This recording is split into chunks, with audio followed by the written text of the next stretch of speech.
আমাদের বদ অভ্যাস। 2 টুকরা গোস্ত যে চাইছে দিবার আগে 18 টুকরা কথা কয়।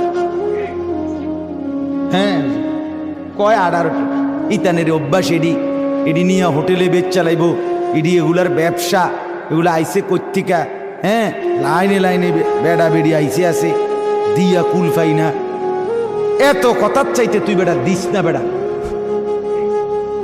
তোর মতো 2-4 বেড়া না দিলে আল্লাহর এই বান্দা বান্দি মরতো না। দিস না বেড়া তুই বেড়া।